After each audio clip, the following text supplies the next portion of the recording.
শিশু মনে ঈমানের পরিচর্যা ১৬তম দিন। ফেরেশতারা মানুষের মতো নন, তাদের স্বাধীন ইচ্ছাশক্তি নেই। ফলে তাদের দ্বারা কোনো গুনাহ সংঘটিত হয় না। তারা কোনো ভুল ত্রুটি করেন না। তাদের কোনো কামনা বাসনা নেই। আল্লাহর সাথে তাদের সম্পর্ক হলো পরিপূর্ণ আনুগত্য, ইবাদাত এবং পূর্ণাঙ্গ আত্মসমর্পণের সম্পর্ক। ফেরেশতাদের এক অংশ সর্বদা রুকু, সাজদা বা কিয়ামরত অবস্থায় আল্লাহর ইবাদত করে যাচ্ছেন। আরেক অংশ আল্লাহর আদেশে নিজ নিজ কাজে ব্যস্ত। ইবাদাত ও প্রশংসার পাশাপাশি কোনো প্রশ্ন ব্যতিরেকে তারা আল্লাহর নির্দেশ পরিপূর্ণভাবে কার্যকর করেন। আল্লাহর নির্দেশে সৃষ্টিজগতের বিভিন্ন ঘটনা তারা নিয়ন্ত্রণ করেন এবং সেগুলো পর্যবেক্ষণ করেন। সন্তান গর্ভধারণ থেকে শুরু করে মৃত্যু পর্যন্ত ফেরেশতাদের সাথে আমাদের সম্পর্ক চলতে থাকে। প্রত্যক্ষ কিংবা পরোক্ষভাবে তারা সম্পূর্ণ মানব জীবনের সাথে জড়িয়ে আছেন। বিশেষ করে মুমিন বান্দাদের জীবনে তারা নানানভাবে যুক্ত। প্রত্যেক ফেরেশতাকে একটি সুনির্দিষ্ট কাজের দায়িত্ব দেওয়া হয়েছে এবং তারা সমন্বিতভাবে কাজ সম্পন্ন করেন। কিছু ফেরেশতাকে দায়িত্ব প্রদান করা হয়েছে মায়ের গর্ভে ভ্রূণের পরিচর্যা করতে। এরপর নির্ধারিত সময়ে সেই ভ্রূণে তারা রূহ ফুঁকে দেন এবং মানুষের আমলনামা লিপিবদ্ধ করতে শুরু করেন। মানুষের বিপদ আপদ হতে রক্ষা করার জন্য কিছু ফেরেশতাকে দায়িত্ব প্রদান করা হয়েছে। জমিনের বুকে কিছু ফেরেশতা রয়েছেন যারা মানুষকে সামনে, পিছনে, ডানে বামে চতুর্দিকের সকল বিপদ আপদ থেকে রক্ষা করেন, যা আল্লাহ তার তাকদীরে নির্ধারণ করেননি। কিরামান কাতিবিন প্রত্যেক মানুষের প্রতিটি খুঁটিনাটি কাজ আমলনামায় লিপিবদ্ধ করে যাচ্ছেন। মানুষের মৃত্যু পর্যন্ত তাদের কাজ চলতে থাকে। তাদের লিপিবদ্ধ আমলনামা বিচারের দিনে উন্মুক্ত করা হবে। মৃত্যুর ফেরেশতা এবং তার সহযোগী ফেরেশতারা প্রত্যেক মানুষের জান কবজ করে থাকেন। কবরের প্রশ্নোত্তরের জন্য বিশেষ ফেরেশতা মোতায়েন করা আছে। তাদের নাম মুনকার নাকির। বারজাখের জীবনে মানুষের আত্মাকে তারা প্রশ্ন করবেন এবং আখিরাতে প্রত্যেকের চূড়ান্ত গন্তব্য জানিয়ে দেবেন। আরও বিভিন্ন কাজে বিভিন্ন ফেরেশতাদেরকে আল্লাহ সর্বদা মোতায়েন করে রেখেছেন।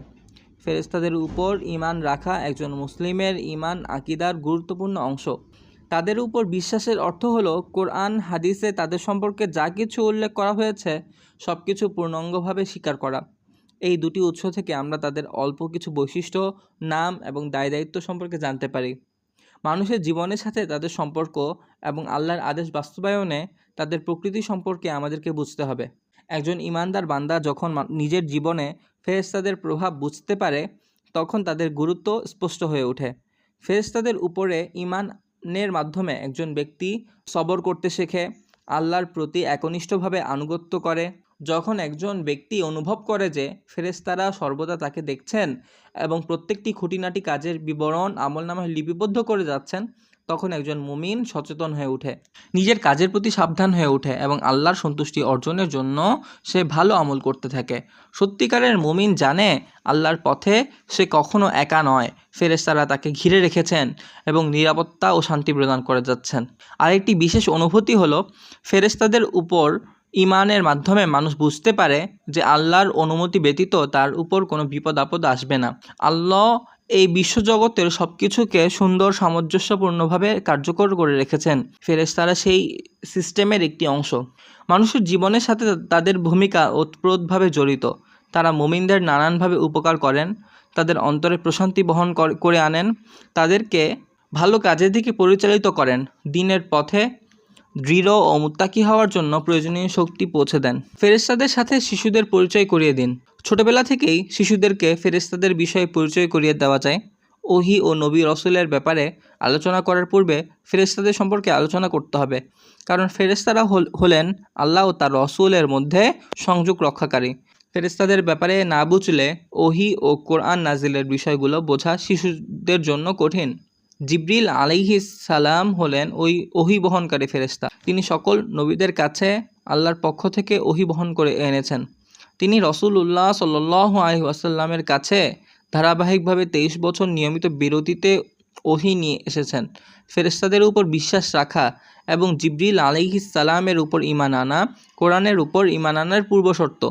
আমরা শিশুদেরকে সেই সমস্ত ঘটনা পড়ে শোনাতে পারি যেখানে ফেরেশতারা নবীদের সাথে কথা বলেছেন কিংবা মানুষের আকৃতিতে উপস্থিত হয়েছিলেন।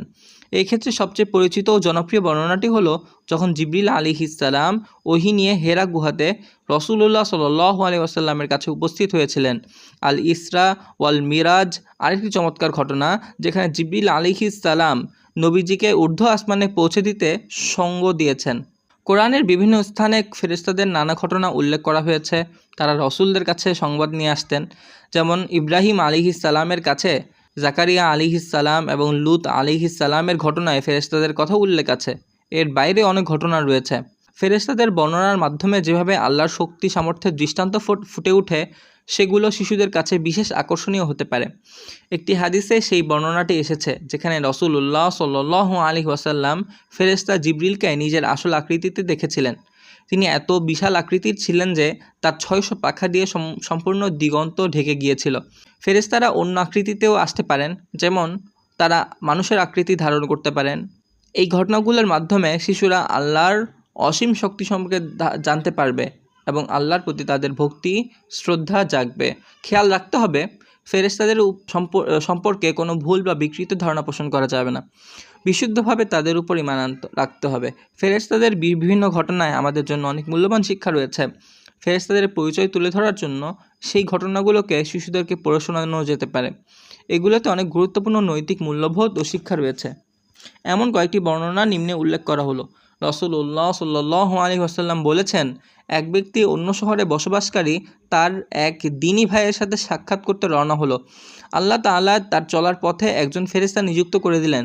যখন সে রাস্তায় নেমে এলো, ফেরেশতা তাকে জিজ্ঞেস করলো কোথায় যাওয়ার ইচ্ছা পোষণ করছেন। জবাবে লোকটি বলল, অমুক গ্রামে আমার দ্বীনী ভাই থাকে, তার সাথে সাক্ষাতের জন্য এসেছি। ফেরেশতা তাকে জিজ্ঞাসা করলো, আপনি কি তার প্রতি কোনো অনুগ্রহ করেছেন যার প্রতিদান নিতে যাচ্ছেন?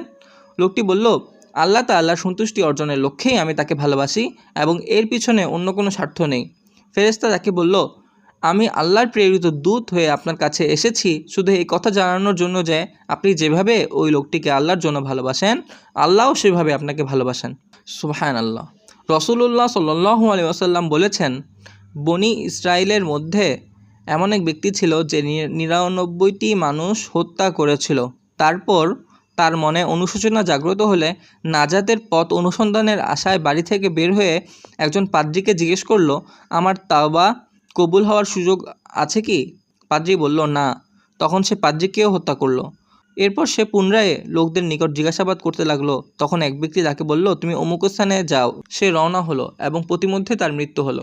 সে সময় তিনি তার চেহারা তাওবার গন্তব্য অভিমুখী করে রাখলেন। মৃত্যুর পর রহমত ও আযাবের ফেরেশতাগণ তার রূহকে নিয়ে দ্বন্দ্বে লিপ্ত হলেন।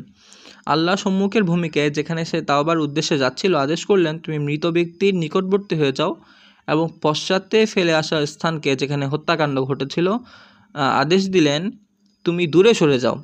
তারপর ফেরেশতাদের উভয় দলকে আদেশ দিলেন, তোমরা এখান থেকে উভয় দিকের দূরত্ব পরিমাপ করো। পরিমাপ করা হলো। দেখা গেল মৃত লোকটি সম্মুখের দিকে 1 বিঘত অধিক অগ্রসরমান। আল্লাহর রহমতে সে ক্ষমাপ্রাপ্ত হলো। আবু হুরায়রা রাদিয়াল্লাহু আনহু বর্ণনা করেন, তিনি রাসূলুল্লাহ সাল্লাল্লাহু আলাইহি ওয়াসাল্লামকে বলতে শুনেছেন, বানি ইসরাঈলের মধ্যে 3টি লোক ছিল, একজন কুষ্ঠরোগী, দ্বিতীয়জন টেকো এবং তৃতীয়জন অন্ধ। আল্লাহ তাদের পরীক্ষা গ্রহণের ইচ্ছা করলেন এবং এই লক্ষ্যে একজন ফেরেশতাকে তাদের কাছে পাঠালেন। তিনি কুষ্ঠরোগীকে জিজ্ঞাসা করলেন, তোমার সবচেয়ে প্রিয় জিনিস কোনটি? সে বলল, সুন্দর গায়ের রং, সুন্দর ত্বক এবং সেই রোগ থেকে মুক্তি যার দরুন লোকেরা আমাকে ঘৃণা করে। ফেরেশতা তার শরীর মুছে দিলেন, এতে তার রোগটি সেরে গেল এবং তাকে সুন্দর গায়ের রং দান করা হলো। এরপর তিনি জিজ্ঞাসা করলেন, কোন সম্পদ তোমার কাছে সবচাইতে প্রিয়? সে বলল, উট কিংবা গরু। তখন লোকটিকে 10 মাসের গর্ভবতী একটি উট দেওয়া হলো। ফেরেশতা বললেন, আল্লাহ এতে তোমায় বরকত দিন। এরপর তিনি টেকো লোকটির কাছে গিয়ে জিজ্ঞাসা করলেন, তোমার সবচেয়ে প্রিয় জিনিস কোনটি? সে বলল, সুন্দর চুল এবং এই টাক থেকে মুক্তি যার দরুন লোকেরা আমাকে ঘৃণা করে। ফেরেশতা তার মাথা মুছে দিলেন, এতে তার টাক সেরে গেল এবং তার মাথায় সুন্দর চুল গজালো। ফেরেশতা জিজ্ঞাসা করলেন, কোন সম্পদ তোমার কাছে অধিকতর প্রিয়? সে বলল, গরু। তখন তাকে একটি গর্ভবতী গাভী দান করা হলো। তিনি বললেন, আল্লাহ এতে তোমায় বরকত দান করুন। এরপর তিনি অন্ধ লোকটির কাছে এসে জিজ্ঞাসা করলেন, তোমার সবচেয়ে প্রিয় জিনিস কি? সে বলল, আমার চোখ। আল্লাহ আমার চোখ ফিরিয়ে দিন যাতে আমি মানুষকে দেখতে পারি। ফেরেশতা তার চোখ স্পর্শ করলেন, এতে তার অন্ধত্ব ঘুচে গেল। আল্লাহ তার দৃষ্টিশক্তি ফিরিয়ে দিলেন। ফেরেশতা জিজ্ঞাসা করলেন, কোন সম্পদ তোমার কাছে অধিকতর প্রিয়? লোকটি বলল, ছাগল। তখন তাকে এমন একটি ছাগি দেওয়া হলো যা বেশি বাচ্চা দান করে। এরপর উট, গাভী ও ছাগলের বাচ্চা জন্মালো। এতে উট দ্বারা একটি মাঠ, গরু দ্বারা আরেকটি মাঠ এবং ছাগল দ্বারা অন্য একটি মাঠ একেবারে পূর্ণ হয়ে গেল। এরপর তিনি অর্থাৎ সেই ফেরেশতা কুষ্ঠরোগীর কাছে এসে তার প্রথম আকৃতি ধারণ করে বললেন, দেখো, আমি একজন মিসকিন, সফরে আমার সব কিছু ফুরিয়ে গিয়েছে। এখন আল্লাহ ছাড়া এমন কেউ নেই যার সাহায্যে আমি আমার গন্তব্যস্থলে পৌঁছাতে পারি। যে আল্লাহ তোমায় এত সুন্দর গায়ের রং, সুন্দর ত্বক ও প্রচুর ধন সম্পদ দিয়েছেন, তার নামে আমি তোমার কাছে একটি উট সাহায্য চাইছি, যাতে করে আমি গন্তব্যস্থলে পৌঁছাতে পারি। সে বলল, আমার উপর তো অনেকের হক রয়েছে। তিনি বললেন, আমি সম্ভবত তোমাকে চিনি। তুমি না কুষ্ঠরোগী ছিলে, তোমাকে না লোকেরা ঘৃণা করত, তুমি না নিঃস্ব ছিলে, এখন আল্লাহ তোমায় সম্পদ দিয়েছেন। সে বলল, আমি তো এই সম্পদ পূর্বপুরুষ থেকে উত্তরাধিকার সূত্রে পেয়েছি। তিনি বললেন, তুমি যদি মিথ্যাচারী হয়ে থাকো তাহলে আল্লাহ যেন তোমায় তোমার পুরো অবস্থায় ফিরিয়ে নেন।